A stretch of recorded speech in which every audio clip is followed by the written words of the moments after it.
Good evening and welcome to tonight's edition. Hang on. There we go. Welcome to tonight's edition. It's Smarty that'll lose his head if I'm talking and I'm on right hand side of the screen. So yeah. Welcome to tonight's edition of I Know Better. This is the Berardi and Coke, where we will be talking about the Stoke result. I am joined tonight, ably joined tonight, I will say, by Irish Karl. How are we doing, Karl? I'm doing all right, yeah, not too bad. It was a good result yesterday, so it's nice being on when we've had a good win. It is, and it's me and you again. Not scheduled this time. We have swapped around this time, but me and you again. Good Christmas, good break. Yeah, very good, man. The ham and turkey went down well, and full up, loads of drinking. And the beers, stupid amount of drinking. Absolutely,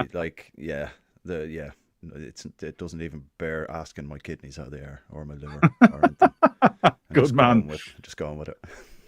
Right, we'll get an intro going and we'll get into the game. Hi, this is Jon Mat and you are listening to the Ought to Know Better podcast. Let's do this. Leeds are shit. We're recording, you know. Oh, shit.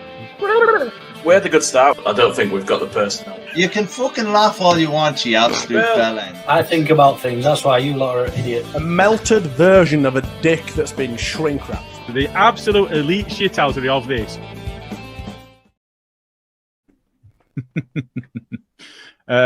Chris Gillette's in the comments. Evening, lads. Herbert says, yeah, alphabetical order, Gilly, that's it. So that's appealing to his OCD. Nige D says, Merry Christmas. Danny's with us. I think that's Danny Rumsey. Evening, gentlemen. Hope you had a good Christmas. Eward evening. Herbert evening. Lee Fryer's with us. Merry Christmas, you beautiful bastards. I think he must mean the people watching rather than us, but you know. I think so. We'll take it. Lee's medals. Steve Brown says, evening, Karl and Gilly. Hope everybody okay. We had a great Christmas. I think we all did. From what I remember of it. I spent some of it snoozing. I spent some of it drunk. So, you know, I think you were all right. And Sid Nige says, good evening, guys. Merry Christmas. Hope you're well, MOT. And I now just got in there, just as I was saying, evening and happy holidays. There we go. Right, so we'll get straight into it. Stoke, then. What the famous saying is, but can he do it on a cold night in Stoke? And we'll start off with the conditions, where I know that there was this bullshit light show that they have and whatever else. But it's Tim Potter's fucking it. But part of the issue that we had watching the game was actually you couldn't watch much of the game because of the fog. You were one of the. I know there were a few that made the journey. Did you watch it on telly? I did. Yeah, I watched it on the TV. I was Boxing Day. It's just a day for recovery, really. And back home, the bar going out on the lash at about 4 or 5 in the afternoon. You don't go to football, so you just all recovery and getting ready for the game Sunday and New Year's Day. That's what it's all about. That's it. Yeah. So I think Jay, I think Bryn. There were a couple of others that made the journey, and fair play for those that did, because as you say, many of us were just spending the day recovering from the day before's antics before getting ready to go again. So we'll just touch on the starting lineup. So I think the big one was Aronson played. No, sorry, I'm only kidding. The big one was Tanaka was dropped and Ampadu played. Bit of a surprise, Tanaka dropped. A bit of that rotation now that Ampadu's back that we've seen on the wings. What's your take on that one? I think it was good, to be fair. I was very shocked, but at the same time, if Pascal is fit, he's going to start with Rodon. Like, bar a few mess ups here and there from both of them, I might add, not just strictly Pascal. Throughout the season, they've been fairly tight, and as a centre back, you always want to be playing next to the same person repeatedly, over and over and over again, because you get to learn each other's game, how you play. Absolutely. And I think that's that was a no-brainer for Pascal to come back in. He was on the bench on day before Christmas Eve, Yeah, none of us know what day it is, Carl. It's okay. Thank God, because it's usually me getting it absolutely arseways. But the fact that he was on the bench meant he was fit, just not. He didn't want to be risked, and I think him coming back in and Ampadu slotting into midfield, it's a no-brainer. You're going to bring your club captain back in. It's just who came out of the middle for me, and the fact that I kind of thought it, and Fark did come out and say it then afterwards, that Tanaka's not used to playing so many games in such a short period of time over Christmas, because he's usually on a break if he's playing for Dusseldorf. So yeah, true. I think after Christmas we'll probably see a lot more rotation, I think, between him and Rothwell, perhaps, because with Ampadu in there, they can both do the same job in a little more advanced role. So maybe that's where the rotation might come from. I thought Rothwell and Ampadu were very, very good in the middle last night. Very, very good. Yeah, oh yeah. I think they played well. I think it was just more around whether it were a bit of a surprise it with Tanaka, because I think a lot of people, with the form that he'd been carrying, expected Tanaka to not that I'm knocking Rothwell at all. I think his form's been good as well, and they've dovetailed together really well. I think everybody was of a mind of it'll either be Rothwell that moves forward and Arrington will be dropped, or it'll be Rothwell that drops out and Tanaka will play with Ampadu. So I think maybe it was a little bit of a surprise that it was Tanaka that dropped out first. Yeah. But you're right, the comment about not being new, I'd not considered it and I'd not seen it from Farker, but it makes sense, doesn't it, that he is used to running into this period and then having a break. Yeah. So if you play in the way and you manage yourself in the way that you used to. So I guess that makes sense. So if we move a little bit further forward, so Solomon, James on the wings, no Nonto, no Ramazani, even though they both appear to be fit. Was Solomon and James the choice? Yeah. You on that one? I think going on current form, Solomon's last game when we played at home, I don't know what day it was, to be fair, but it was a good performance, and it was definitely a performance that helped him keep his spot. He got an assist and a goal, so you can't really take away from that. I've seen a few people say that Nanto's gone a bit off the boil, but again, we've seen what happens with Willie if he's not playing regularly. Either starting or getting a lot more minutes in his legs. He can kind of drift off a little bit, but I don't think that's anything to be worried about. I think Fark has got the rotation right this year.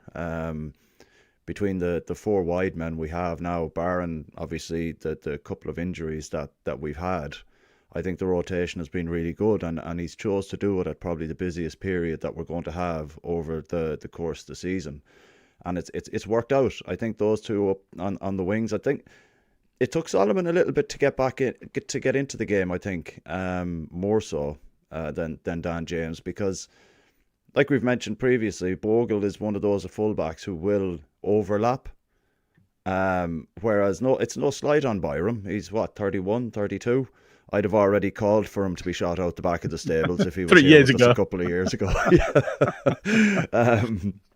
But he just doesn't offer that little bit extra that you need from an overlapping fullback, and I think that's why it took a little bit for Solomon to get into the game. He kind of adjusted the runs he was making, obviously knowing that Byron wasn't going to be overlapping much. But I think those two, definitely, for me, they would have been the starting two last night. And I don't think Ramazani or Nanto did anything wrong when they came on either. So we might see a rotation of players again come the Derby game away. So it's a lot of games in a short period of time, and it is. It's nice to keep the legs a little bit fresh in between. And if you've got the talent there to do it, then I think that's the way to go.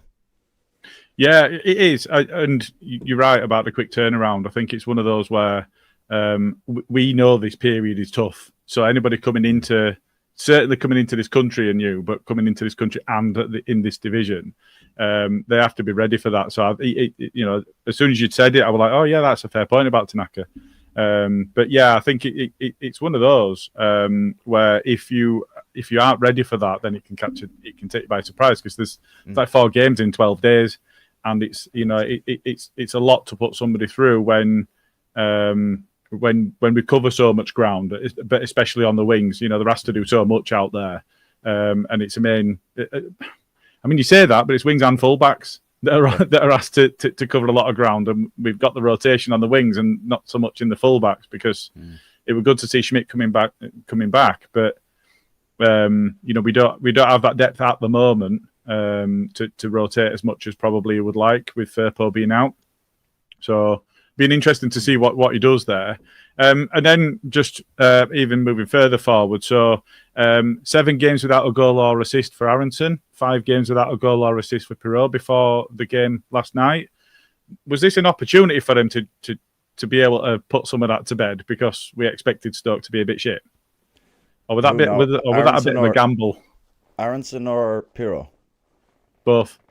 Play the pair of them, bearing in mind that in total over 12 games they've not had a goal or an assist. Playing them together in that feels a bit of a risk, maybe. I mean, it paid off in the end, but yeah, bit of an odd choice. Yeah, a little bit. Like the Sky Sports pundits beforehand were saying that Pirot knits everything together up front. Sorry, there's a couple of comments here about Brendan scored against Oxford and so on. I'm talking about away games specifically. Yeah. When I'm saying they've not scored or assisted, it's in the away game run where we've been poor overall, let's be fair. But yeah, just to adjust a couple of comments, it's the away games that have been quoted. Oh, I knew what you meant, man. Yeah. I think it's always a risk when you've got a statistic like that kind of hanging over your head and it involves 2 players rather than just one. But like you said, I think the thought process behind it is that potentially, like you said, Stoke were absolute garbage. And this is a game where you kind of have to get your confidence up, start understanding the runs your striker is going to make off the ball. And to his credit, what a through ball. Like, I mean, one touch, turn, gone. And that's the kind of movement that he needs to understand. And also, a lot of it has to do with Farke's point as well, where he said that Aronson runs a lot to his credit. But in that closing down factor and the running part of it, he runs himself out of position to receive the ball in dangerous areas. And maybe that's something that he kind of worked on, because he did quite, bar going out to close players down in their final, in their final third out wide, he very much stayed within the centre of the pitch trying to look in between the lines, and that's where he found the space for the through ball for Pirot. So I think you're right what you're saying.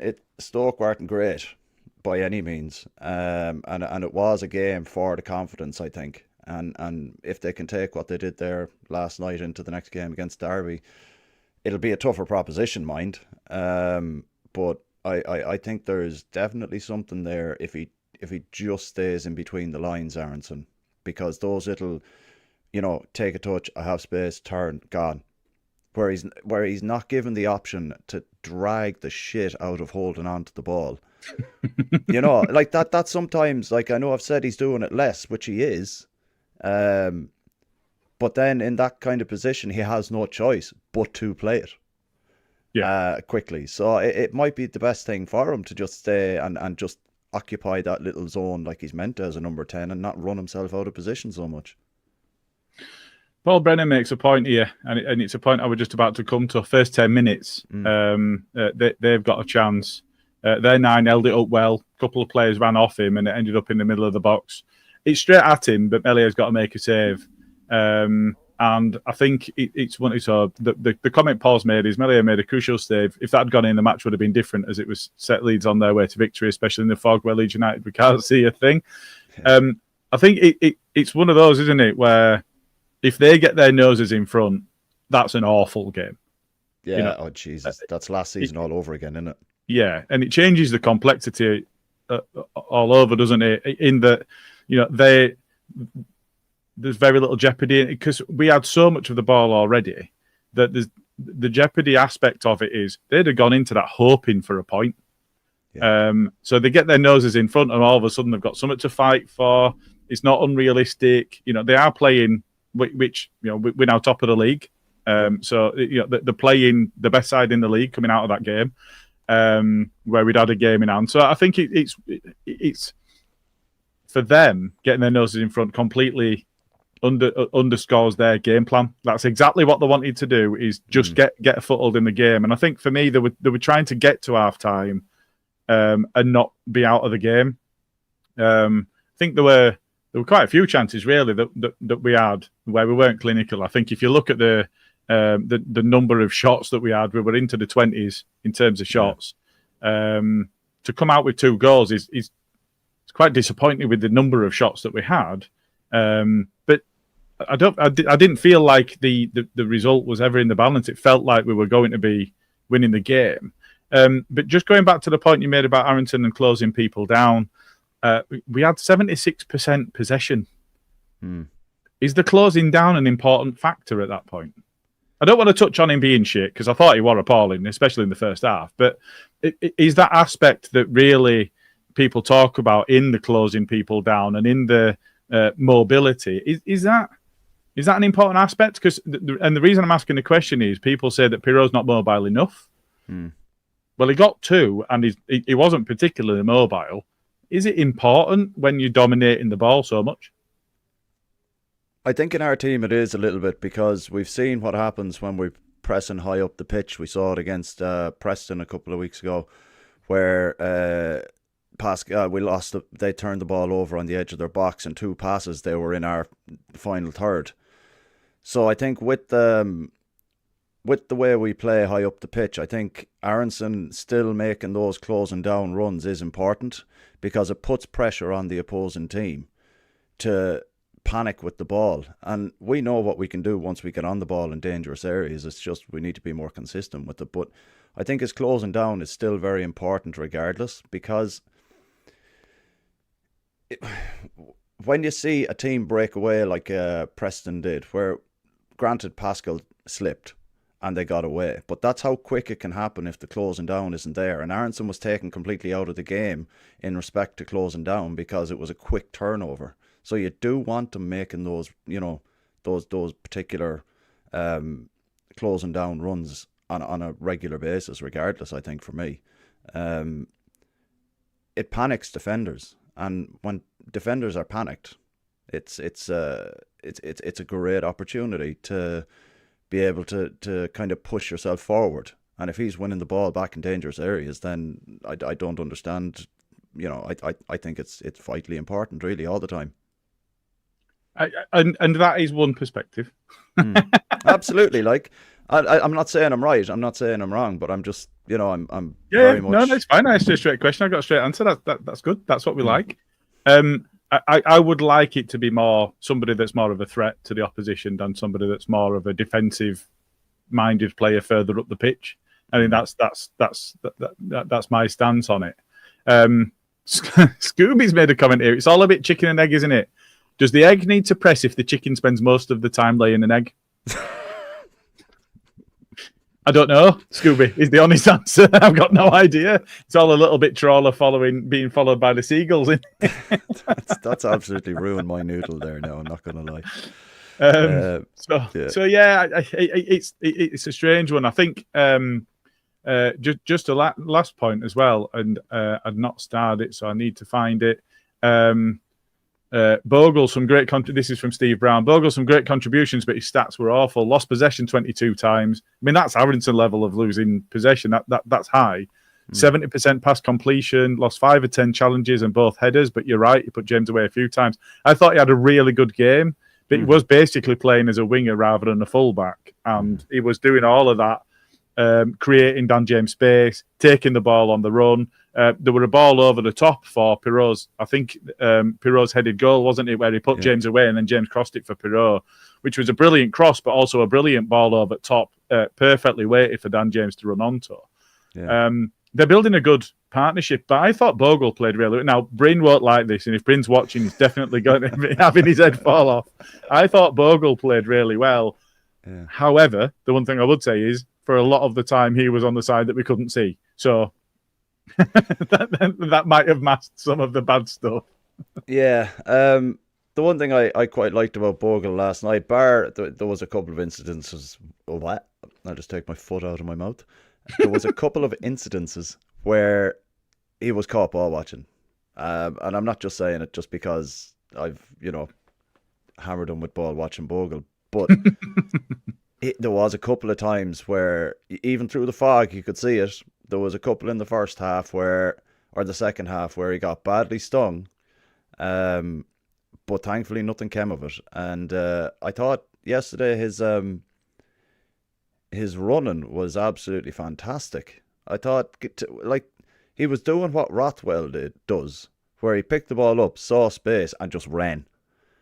And of those pass or dispossessions that happened to him, I can only imagine that majority of them were further up the field when he was trying to progress the ball rather than in and around our own half. Yeah.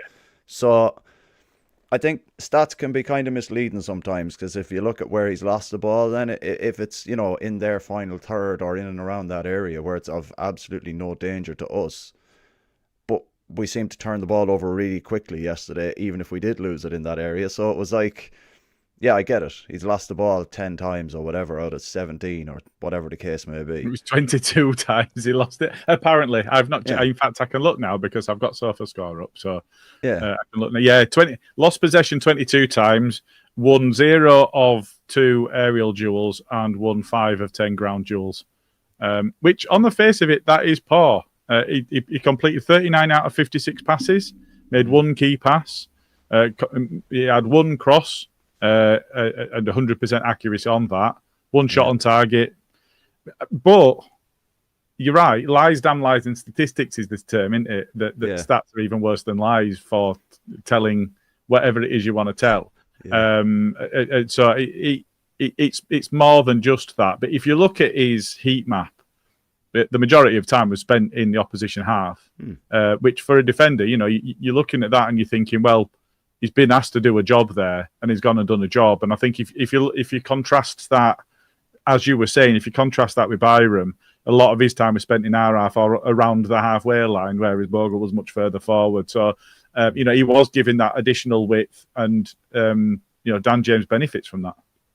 Yeah, he does, and we clearly saw it last night. You know, it allowed Dan James to get chalk on his boots, which I'm a massive fan of. If you're a winger, I don't think a winger should be too far infield at any one point receiving the ball, you know what I mean? But the fact that Bogle was making so many runs forward on the outside of James with the ball, it meant it gave James the freedom to be inside or out, depending on how Bogle was travelling, you know. There was a comment in there, I just want to see if I can find it. I have Is it this one? Yeah, that one, yeah. He is defensively, sometimes he can really put the shits up you, like. Let's be honest, it's true, like, you know what I mean? Absolutely, like, yeah. You gave stats there. He only won 5 of 10 ground duels. He won 0 of 2 aerial battles. Yeah. That from a defensive standpoint, that's not great. But Bogle started his career as a winger forward. He wasn't. He converted to a right back. He you know, so he has that instinct in him to get forward at any opportunity. And if he has to defend, he'll do his best, I guess. You know what I mean? So give it a go. Give it a lash anyway, yeah. But yeah, I think defensively, there's a lot of work that needs to be done there with Bogle. But going forward, you can't fault the lad. And he, like, when he does lose it and it gets turned over, or it gets turned over by someone else, or whatever the case may be, he is rapid to get back. It's not like he's a slouch either.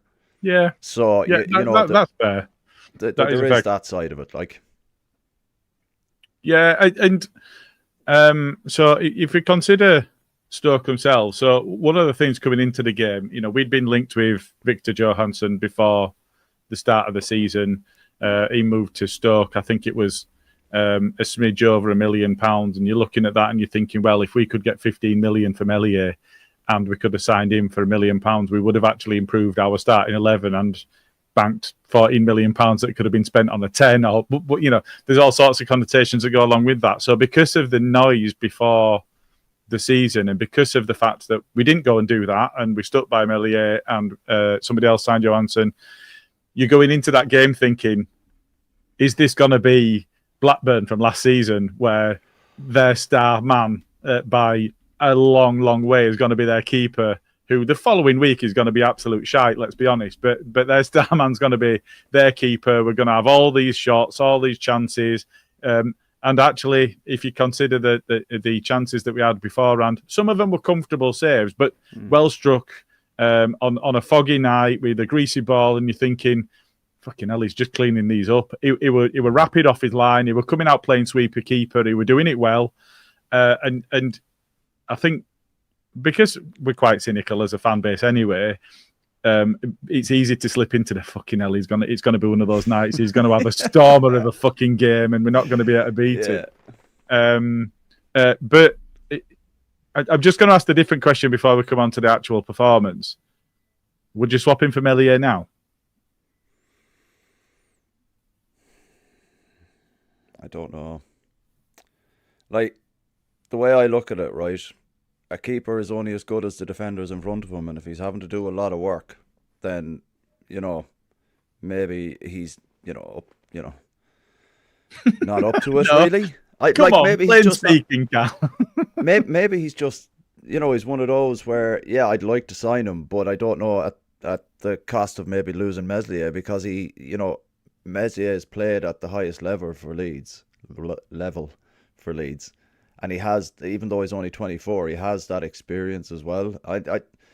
It's a tough one, man. If Mez wanted to go, I'd snap your man up in a heartbeat, but until Meslier goes, then, if we sell Mez in the summer, say, I'd go straight after him, or him or Kelleher, one of the two. So I wouldn't go for Johansson in the summer. I would have signed him for this season, and sold Meslier, because I think Johansson's a better keeper. He's certainly a better shot stopper, and then go beyond this season. I'd be happy with Johansson being backup for somebody that's a Premier League quality keeper. So then you start looking at your Kellehers and whoever else you can get, but then you've got quality backup. I think what we've seen of Darlow up to this point for us has not been great. Clarkson's gone.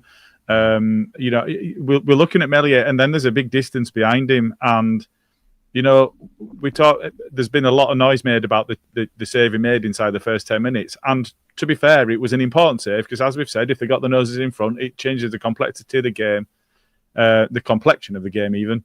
And we end up in that position where we start, oh shit, we've got to force this. And then, players are taking the wrong options. They're feeling the pressure of the fact that, the time's running down. Time seems to run quicker. Time's all relative, isn't it? It runs quicker if you want it to go slow. It goes slow if you want it to go quick. But you're in a position where you're chasing the game against the side that's just going to sit deep. But it's straight at him. And the fact that we're going... And, he made that really important save. It was at him.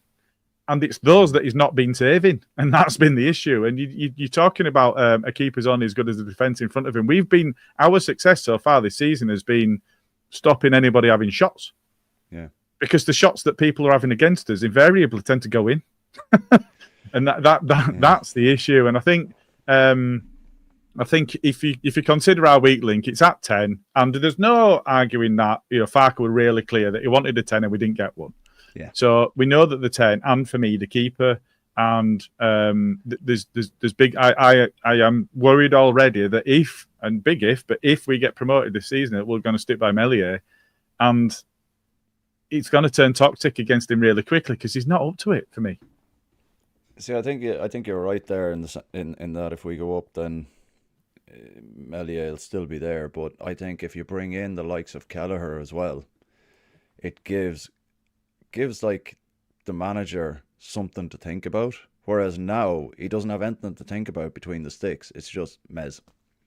Yeah. Whereas if you bring in Kelleher, you say, look, it's two number ones here. You're battling for that jersey. I think you at the end of the day, I think Kelleher would go in anyway. But you need to kind of put a rocket up Mez's arse at the minute, because he's no competition. There's nothing there. Yes, he doesn't have any competition, but at the same time, he's making, and partially maybe because of that, but he's making poor mistakes. He's not making saves you'd expect him to save. Sometimes he makes saves that you think, fucking hell, where did he pull that from? Because that's an amazing save. But actually, if you let in the ones that are really difficult to save, and you save the easy ones, you don't get as much shit. Because if you're saving the difficult ones and letting the easy ones in, these ones stick out. And that's the issue. You end up with a Sunderland night and all of the shit that he gets and whatever else. And we can't take him out of the firing line if he does have a couple of poor games, because the backup isn't great. And they're not pushing him really. So I think that is a weak link. Yeah, it is. Yeah, but if he's facing less shots, then look at the minute. Just go with what we've got. I think Fark's not going to change his goalkeeper mid-season. So I thought he was okay yesterday. There wasn't anything that, there was one or two where he claimed the ball quite well. Yeah. From what I could see on the TV, his distribution looked a lot better. He did put up a post on Instagram, slightly taking the mick out of himself, saying it was difficult playing in fog like that last night. I wasn't sure if I was passing to one of my own players. So, it's just one of those. But I thought there was nothing last night that I kind of looked at and would have any reason really to be kind of having this conversation today. But at the same time, it is a conversation we do need to have. But I thought he was done all right last night. There was nothing, last night that made me want to shit my pants by any means. No, agreed. So, I do agree. I think it's just, as I said, going into the game, I think it would have been typically Leeds had Johansson had the game of his life and the Poxter goal against us. So yeah, and I thought that Johansson was their best player. I thought he made some good saves. He ended up with a strapping on after the Pirot goal, wasn't it? The first goal, wasn't it? Pirot accidentally stood on him. We'll say. I think I don't see anything in that. There was a little bit of noise on social media, but I think it were more people trying to wind up Leeds fans than anything else, which is very easy to do. So coming back to us then. Well, let's touch on the goal. I mean, it wasn't brilliant on the first attempt, but that finish. There's some finish that, ain't it? After when it's come back off Johansson. Yeah, give credit to the keeper. He's smothered that ball quite well. It's just how it bounces away from him, and Pirot takes it on board again. But when you look at the angle from behind the goal, where it's kind of looking straight at Pirot, he doesn't even look at the goal. No, he just leathers it. It's like he knows where the keeper is. It looks like he's going to square it. Yeah. And he just absolutely leathers it, man. You know what I mean? And I thought, fair play, that's a great, great finish from a guy who's not been massively in the goals this season to have not when he started, at least. Yeah, and to have the confidence to finish like that. I didn't think he had a right peg, if I'm being perfectly honest. Well, Scooby's just made that point. Weak peg too. Yeah, I mean. And it was a hell of a finish. Rattled it in off the underside of the bat. I think, was it Ramazani that was offside and finished it in exactly the same way, but it didn't count?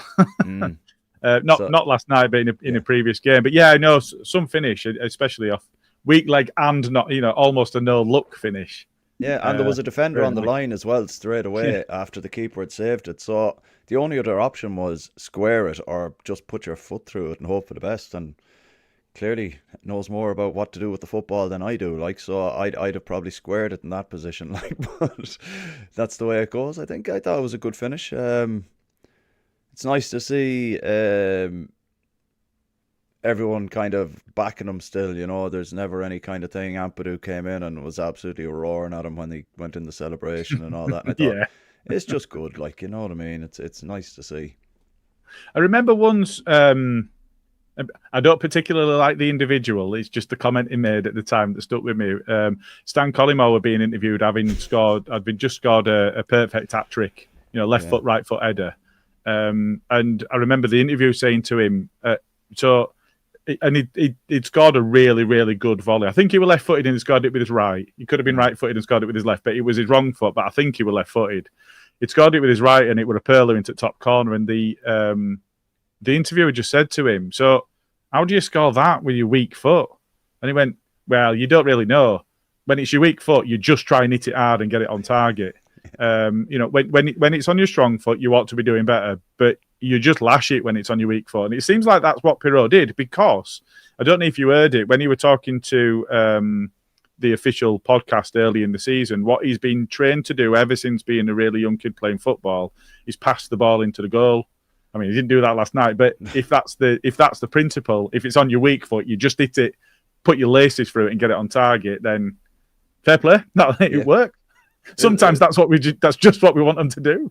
Well, like that could have easily just blazed over the bar. Yeah, easily. Like, but he clearly has a good right foot at the minute. So yeah, carry on doing that. Be all right, and he can head the ball as well. Do you know there's something going on in the comments? So Jay's accusing Smarty of getting all lubed up. I don't know if he's confusing him with a certain Traore that used to play for Wolves. He's hardly talking about his weekends away in Wales, is he? Yeah, we've got a bit of pegging going on. Yeah, I don't really know what's going on, but never mind. I can't read them anyway. Yeah, so quick question for you before we spin through some comments then. So Pirot scored 2 and Purdue stepped into midfield, looked like he'd not been gone. Bogle, we spoke about, stats aside, looked like he had a good game. Thought Struijk and Rodon were solid anyway. There was that one chance in the first 10 minutes, but other than that, they smothered pretty much everything. Yeah. Dan James got another assist, looked dangerous all night. Man at match? Tough one for man of the match last night. There was actually a few good performances from individuals, and would it be out of whack to maybe give it to Ampadu? I thought he was very solid, considering it's only his second start back after quite a lengthy time off. I thought the midfield looked very assured. Him and Rothwell, absolutely fantastic. I don't know. I'd probably go with Ampadu if I'm being perfectly honest. Which is pretty awful for Pirot because he scored the only 2 goals in the game, and I'd have gone with Dan James. Yeah, but that's the thing. Like, Pirot got it because he scored 2 goals, but the overall effect someone has on a game should be judged on that on the man of the match award as well. So overall, Ampadu was probably the better player, but you've got Pirot banging in 2 goals, and he's done a little bit, not to the extent that you kind of expect him to, and he's got man of the match. So it's one of them, like, I guess. Yeah. So interestingly, if we look at SofaScore ratings, you had Melia on 7.2, Bogle on 7.3, Rodon on 7.2, Struijk on 7, Byram on 6.8, Rothwell on 7.6, Ampadu on 7.3. Solomon on 7.3, Arrington on 7.2, James on 7.8, and Pirot on 8.3. Now, the 8.3 is because he scored the 2 goals. That aside, it was James and then Rothwell rather than Ampadu, which I found interesting. Yeah. But I mean, it's that's all based on stats rather than anything else, and it's nice to base it on emotion sometimes as well. Yeah. Ampadu coming back in is a big deal for us as well. Absolutely. I think Tanaka and Rothwell together have been better than any of us expected. And I were really concerned. I'll hold my hands up. I were concerned about the fact that we had 2 players, one that wasn't good enough for a side that were worse than us objectively in the league last season, and another one that had never played at this level, sustained. Japan have played some good teams, and he's played well for Japan, but you've never played at this level before. I think they've done remarkably well given that context. At the same time, being able to do a bit of resting, especially during this period, is a big deal. Yeah, it's crazy how seamless the 2 of them just kind of, okay, we're both centre midfielders, we know what we're doing. It's grand. And that was kind of, again, I was a little bit worried like yourself, but I think we need to have more kind of confidence in the players we brought in sometimes. I think it's more on us as fans getting worried. Whereas Fark knows the capabilities of these players. He wanted to sign Tanaka last year. That says it all, really. You know what I mean? Yeah. So I think we just need to maybe chill a little bit and understand that maybe Fark does know what he's doing. Okay. Fair. So Scooby's got a point. Pascal was great. Won practically everything in the air, was straight in with Byram, got stood his ground, it calmed it down, marked his card, gave him back at start a second. Now, one thing I said, so I watched this with Gail, and one thing I said, as a centre-half, Rodon or Struijk, because it can't be the player that's been kicked because it's too obvious. Rodon or Struijk, needs to understand, right, okay, you've given our lad that. Next time there's an opportunity, you're getting wiped out. And it was Strike that did it. And I expected it to be Rodon, and fair play to Strike, because one of them's got to step up and go, you're not doing that to our lads. Because there's a lot of that if you haven't ever played, that goes on in a game that you just don't pick up on. And there's a bit of needle, there's a little bit of that. I think one of the real things that Ampadu brings to us is that side. He's an excellent shithouse, and I love that about him. He's happy to put it in. Obviously, he's skipper now as well. But the fact that the centre halves will step up and do that job because it needs doing, because otherwise you get bullied. And we've got some smaller lads, we've got some very, very, very, very lightweight lads in the side that need that backup. So I think that's a fair point. Yeah, there was an incident where Ampadu got stood on by, I think it was their number 9 Cannon, and he went down a little bit. It was very much off the ball as well, a little bit and he got back up, and there was a camera view of Ampadu, and he got back up and he found Cannon, and he was like, "Don't do that again, I'm watching you." And I thought, exactly, that's what you need, just exactly what you were saying there. But the view of it was so good, because it was like it was from the corner of the pitch on the far side, and it was just directly at him, and Cannon walked across the camera shot, and all you can see is Ampadu going like that. And I was like, that's fucking deadly.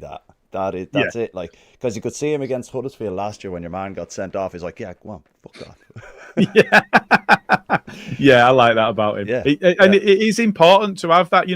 Tanaka and Rothwell, I think they have been good for us, but the nice guys, they're in the same way as Byram.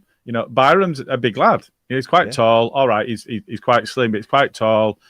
He's a defender. You expect him to maybe impose himself physically, and he's just not going to. And for me, Rothwell and Tanaka fall into that. That they are tidy players, they're professionals, but they don't get involved in any of that. And you need somebody that will take that on. And I think that's an important aspect of the game, because otherwise you do end up getting bullied and going to places like Stoke on an evening when it's cold and it's foggy and it's rainy and it's greasy surface, and you can get away with slightly late challenges and whatever else. I think it is that. But for me, that's why Ampadu is the clear choice as captain. I think that Strike is a lead by example, but Ampadu is a leader in every aspect, and I think that for, and Melier is an interesting choice as being the second vice captain. But that Ampadu is the captain, he's the boss. I think they all look to that, they all respect that, and I think that that's why it's so important having him back, because he's a leader in various different aspects. Yeah, that's the thing. And I think... hang on. Sean Healy has just said that's why Striker is a better captain. Ampadu's all talk, no action, and when he does, he hurts himself for 2 months, soft as shit. Now, I'm just going to leave that one to one side for a second, and I'm just going to go back to something that I starred from Sean Healy earlier. I think that I think Ampadu might have shagged his sister or something, because a comment he made earlier was, by no way Ampadu should be starting ahead of Tanaka. I will down until Ampadu in Tanaka's league. I think Ampadu is potentially the most important player we've got. Tanaka's played really well, but Ampadu is probably our best player for me. The all-round kind of player with the various different aspects. Maybe not the most impactful, but most important, I think.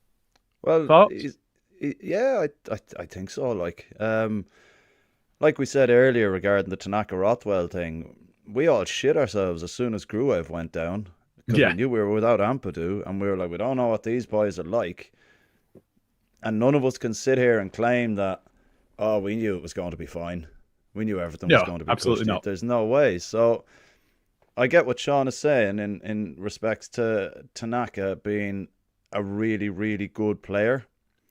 But you bring your club captain back in who's at the same level, if not, a little bit higher, used to this league, used to playing this many games. I think you get a different type of player with Ampadu. I think he's a little bit more aggressive in how he tries to control the midfield than Tanaka. Tanaka's very, very steady in the sense that he'll go into a tackle, but he's not going to fly into it. He's very calculated about how he does it. But Ampadu goes in, wins the ball, but he wins it good and hard, like an old-fashioned midfielder. And I think you do need that because Rothwell and Tanaka are very, very similar in how they play. And I think you do need someone like a Batty type who's going to go in and absolutely smash someone and win that ball. And that gets the whole midfield, it gets the crowd going, absolutely everything. And that's something that we didn't see a lot from either Tanaka or Rothwell. We saw where Tanaka gets his body between the person on the ball and the ball, rather than going in aggressively. He's very tactile about it. Whereas Ampadu, he's not afraid to just absolutely leather someone, put them in the air, win the ball, and sometimes that's what you need. And we've got two similar players now. We know for a fact Rothwell and Tanaka are quite similar. So you do always need that one in the middle just to fucking break things up. The Batty type player, you know what I mean? Yeah. And if you think of the great players, you've mentioned Batty a couple of times, and for me, he was a midfield great. There's a reason that he went to other teams and did so well. But you consider the great players that the Premier League has had. Vieira had an opportunity to hit somebody and he didn't pass it up. He hit him. He made sure that they knew they were in a game if they were in midfield against him. But he were good on the ball. He could shoot, but he were also big in a tackle. Zidane would never ever shy away from a tackle. If you were playing in midfield against the great players, you knew that if you were even a microsecond behind them in getting to the ball, you were getting flattened.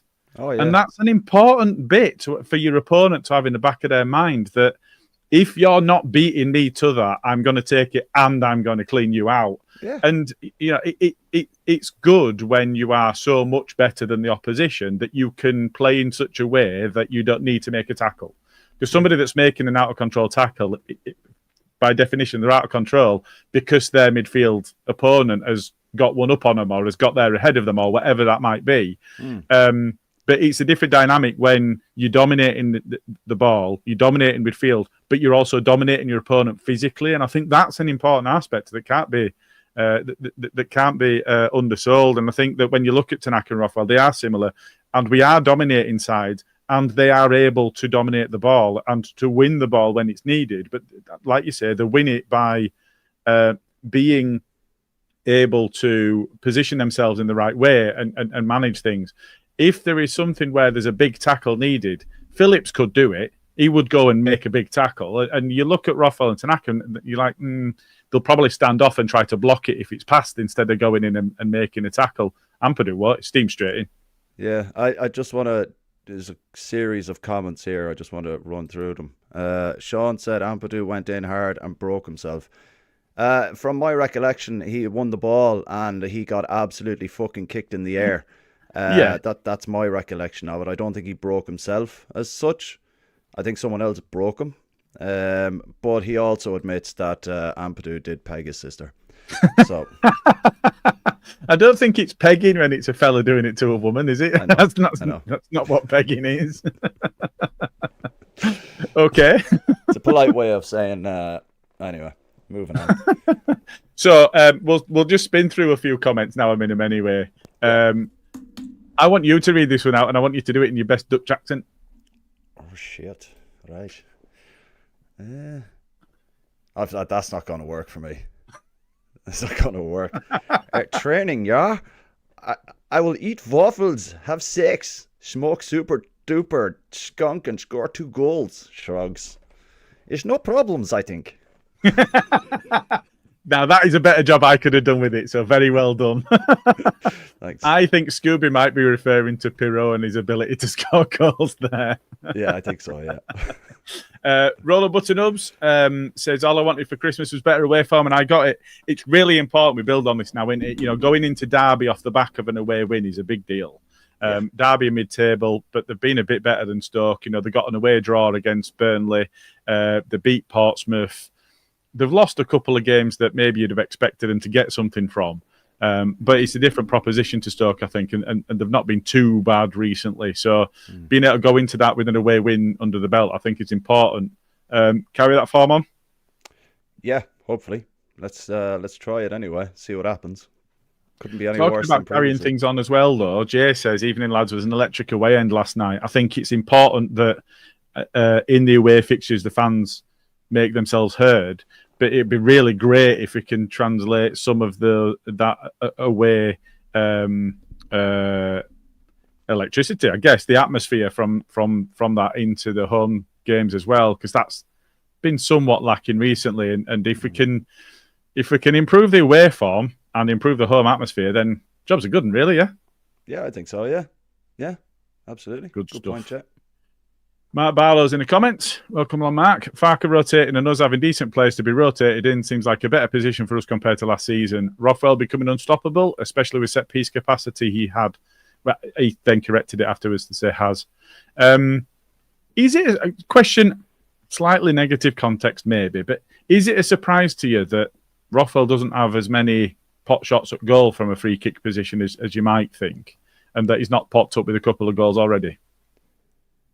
Yeah, I think that's down to how we set up for set pieces and stuff like that. You know, I think it's weird because he was in a good position to have a pop there one week and Verber took it, and it was like, right, maybe he's just good at dead balls where it's like a free kick from maybe 30 yards out where he can swing it in, or he can swing in a good corner. Maybe his accuracy at going for goal is terrible, but it can't be that bad if you're allowing Verber to take a free kick. So yeah, maybe, and Verber can hit it hard from a free kick, can't he? We've seen that from him. Yeah, and I think his lack of goals. Well, look, we saw Kamara last year and a serious lack of goals, but the difference is, I think Rothwell is finding players in better positions than Kamara did. Whereas Kamara would get the ball, shield it, pass it backwards. Whereas Rothwell could pick the ball up, shield it, and then still pass a good forward pass.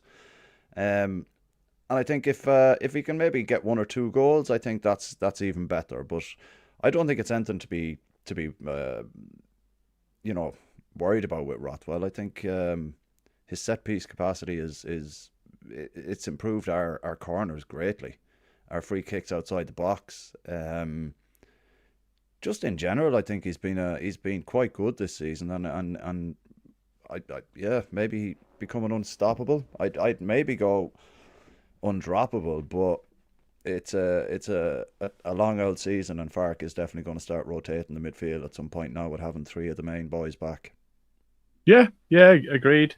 It's interesting to me because you would think that somebody that takes all of the set pieces, if they're 30 plus yards out, and crosses them, corners, free kicks, whatever they are, he takes them all. You would think that that would translate into knowing what to do when it comes to 22 yards out and you've got a chance at an effort on goal. You'd think you'd be able to transition that in and that be your main set piece taker regardless. So it's just a bit of a surprise to me. It was the Verber one that stuck out, and Verber stuck it straight into the wall, but he hit it hard, and if it squeezes through the wall, then it's flying in. So that's not necessarily a negative. It's just you'd think that somebody with a cultured capability from a free kick would be able to translate that into having good efforts on goal from a set piece. So it's a bit of a strange one. It is, but it's not something we need to worry about at the moment. We're still scoring plenty of goals, so yeah. Swings which brings us on to Skip's comment. Surely the conversation is now over as to who our main starting 9. Pirot is our most clinical striker, and some fans will clamber in for Joseph to start. Makes no sense. So we came into this season expecting Joseph to do a lot of the starting, the running round, maybe Pirot at 10 or coming on after 70 minutes, and actually we saw a lot of success with Pirot coming on late on in games and getting a lot of goals. Do you think that's been put to bed now? No, because I think Pirot is still very inconsistent. Like we're halfway through the season and he's only got 9 goals. I know it's a good return. Don't get me wrong. I'm not, giving him grief by any means at all. But like, has he really given many people that much reason to justify his starting place on a permanent basis? I don't think he's done enough. He's got goals or whatever, but in game plays, anyone think that he's actually done enough to be able to command a starting spot? I don't know. not for me at the moment. Like, I think it's still up in the air. He's still scoring, but at the same time, like you gave the stats earlier, what was it? 2 goals in 12 games away from home or something like that? Yeah. Well, Like he'd not scored or assisted in 5 aways. Yeah. So it's like, if that was Bamford, you'd be certainly asking for someone else to come in and start, like, you know? Yeah, and it is a strange one that we mixed it up when he was coming on late on in games and scoring lots of goals. So it's a strange one, really, that we decided to change that. Yeah.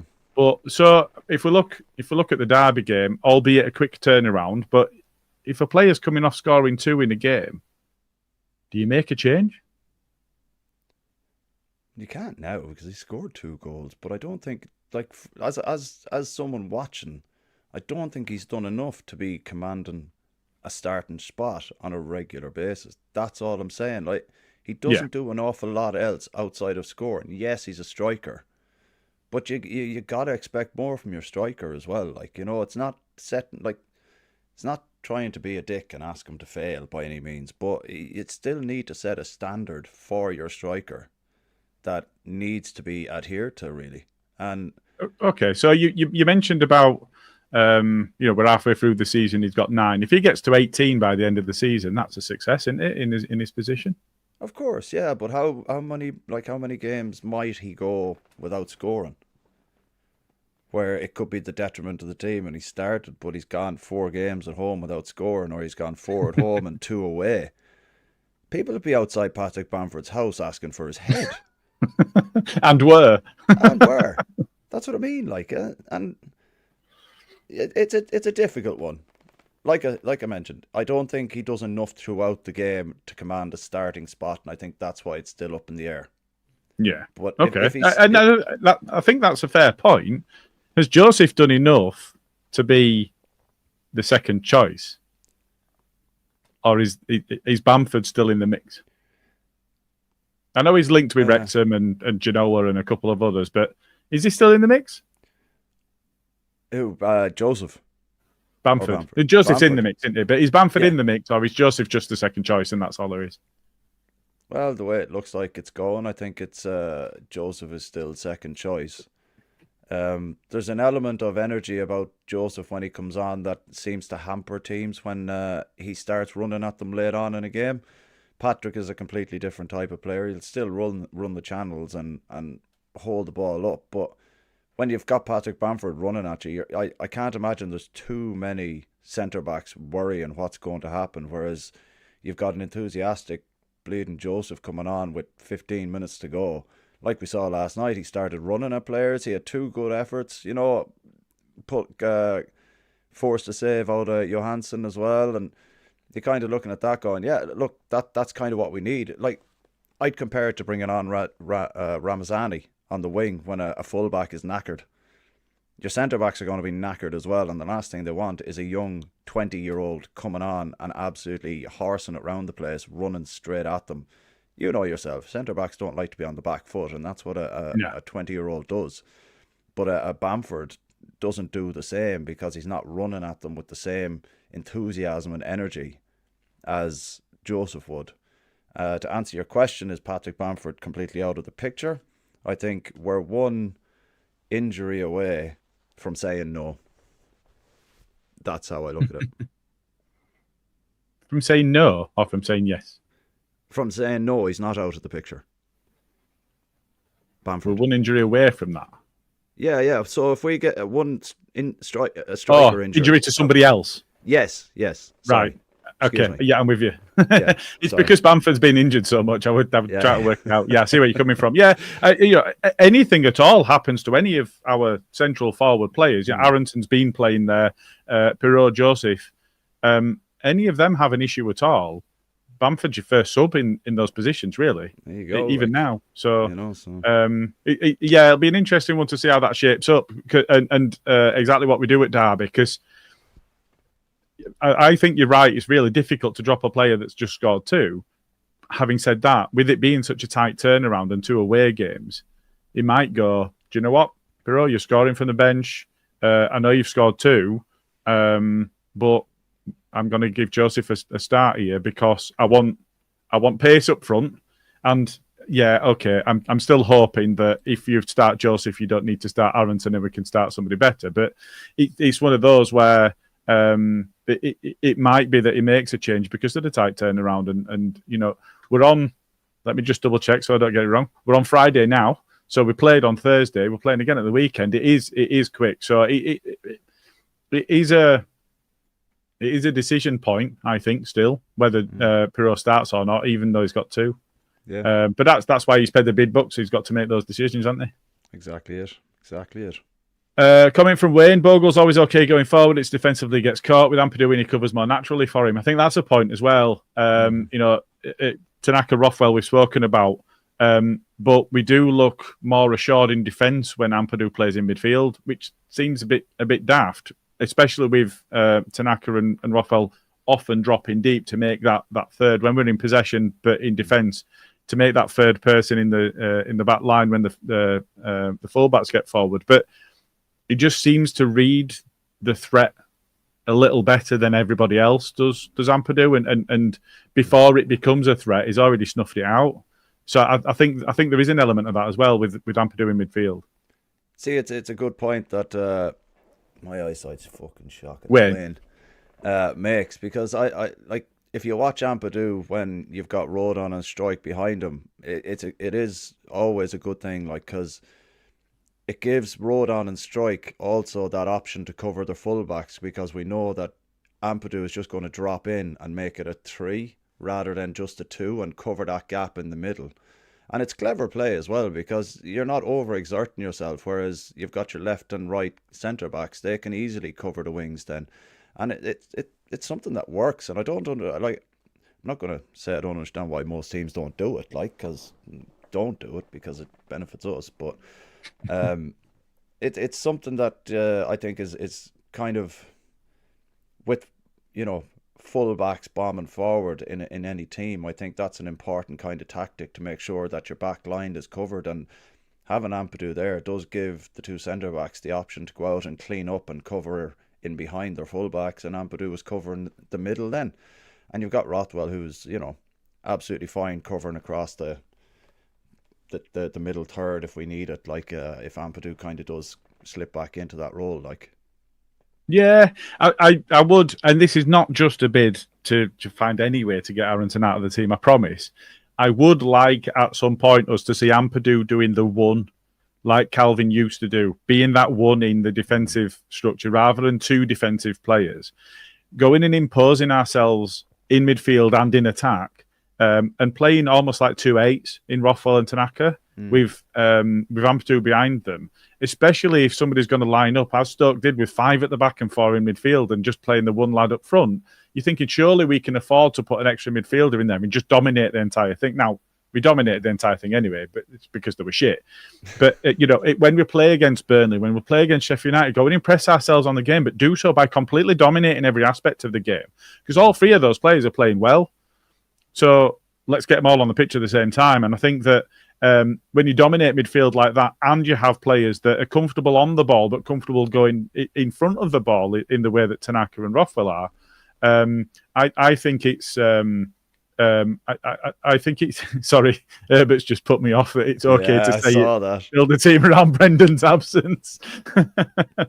So I think, if you can get 3 midfielders on the pitch at the same time that are all playing well and in a way that makes sense, I think Ampadu is more than capable of doing that 4 role in a single pivot, as the kids would say, rather than the double pivot. Play 2 8s in front of him and just, kind of just flatten the opposition and with the running and the passing that they're able to do. And especially then that you've still got Ramazani, Nonto, James, Solomon to play the wings. I mean, you're going to scare opponents in that respect. So I think Ampadu coming back in is not just a personnel change. I think it's an opportunity to do things differently if we need to change it up. And I'd quite like to see us do that, as much as I'd like us to see Nonto giving his head in the 10 role, because I think he'd be dynamite in there. I really do. Yeah, I'm fed up saying that now at this rate. Like, you've all heard my opinion. You will carry on. Question from Skip. Do you worry in our current form the 49ers may think we have enough within the squad and not strengthening the January window, just like Rads? I don't think they're that stupid. Really?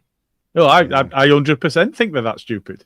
They tried doing it on cheap in summer. They're going to try doing it on cheap in January. I absolutely do not expect us to spend big in January. Do you? No, I don't expect us to spend big, but I'd assume we're going to bring a loan player in of some form, like strengthening. Yeah, but strengthening in the window doesn't necessarily mean that we have to spend a load of cash. Like, we could try and get Buendia in on a bleeding loan in January, and that's not that's a. It cost a lot of money to get him though, wouldn't it? Because you'd have the loan fee would be expensive, and then you'd have to pick up actual Premier League wages. So you're still spending a lot of money, even if you're not spending big on a signing fee.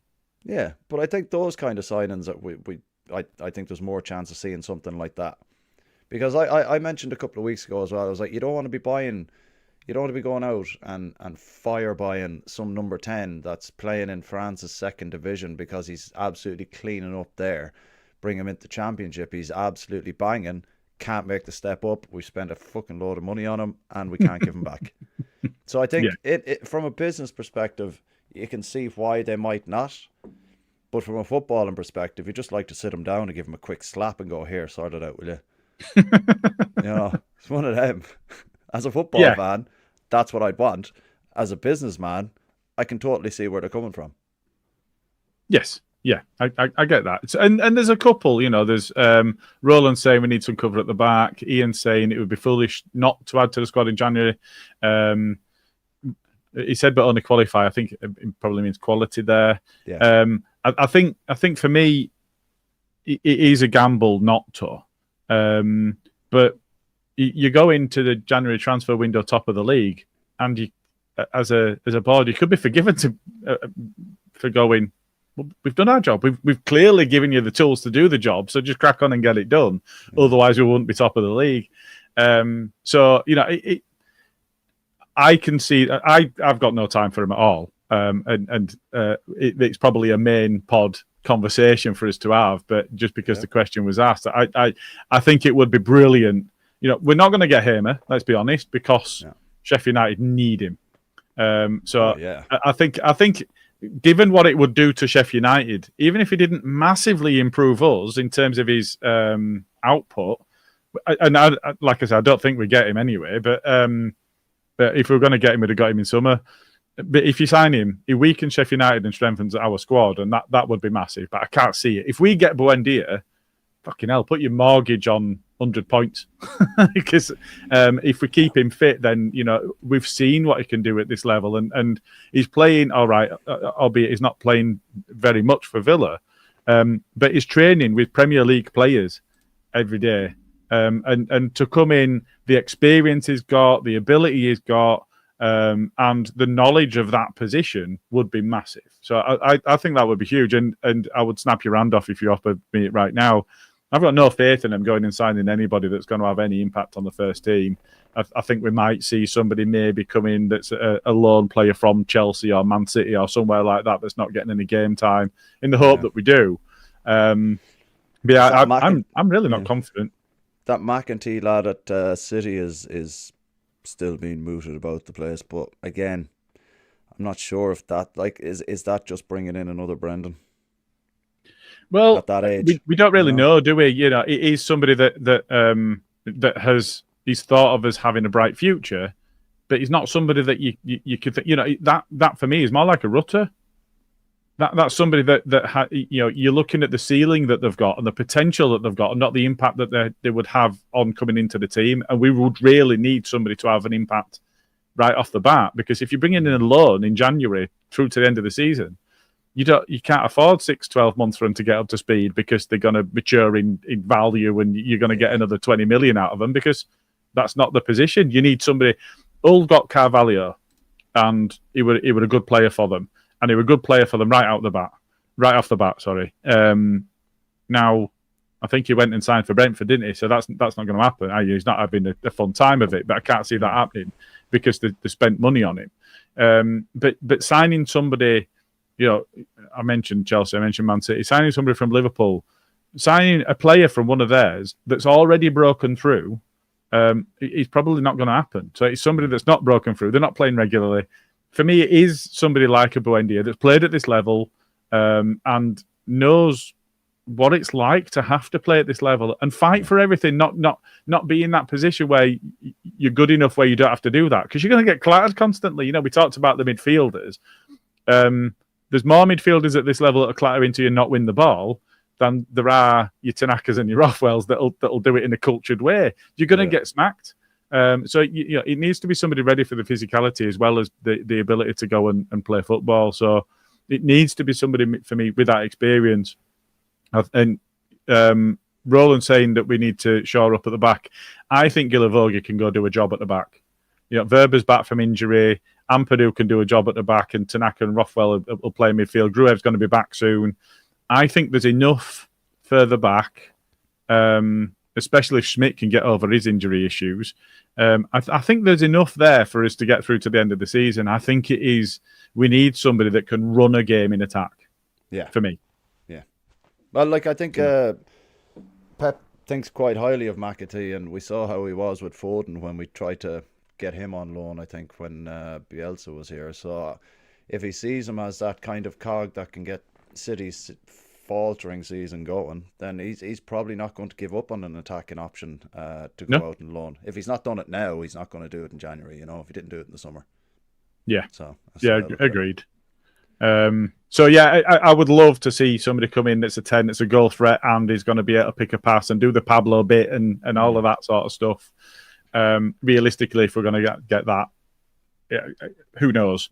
I'm not confident in them doing what I would like them to do, but we'll see.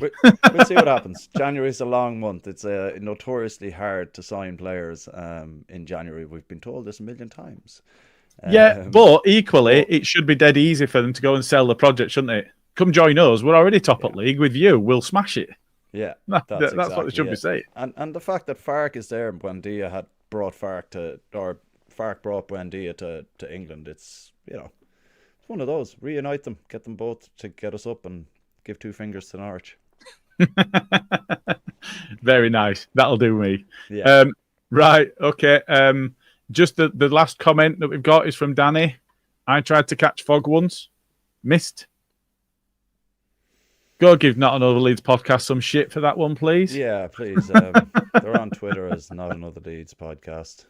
Danny, that's 100% Danny's fault. But also and on that horrendous... Yeah. Go on. But also give them a watch. They're funny. Yeah, give them a watch. Funny dudes. They're not that bad. And just to finish up, because I put it in the branding and then forgot to do it, here's my favourite graph. We absolutely battered them. That's the momentum. They barely were in the game according to that, and that's how it felt. So, thank you very much for joining me, Karl. We will pull it to a close there. There is a B&C coming for Derby. There'll be a main podcast. There'll be all sorts going off. So just find us on the socials and like and subscribe and do all of that shit. And we'll see you around here again soon. Thank you very much, Karl. Nice one. Catch you later. Thank you very much, everybody in the comments. It really does make it easier for us to flow things along. So thank you for being involved. Hope you've all had a great Christmas. Hope you all have a good New Year, and we'll see you again soon. Bye-bye.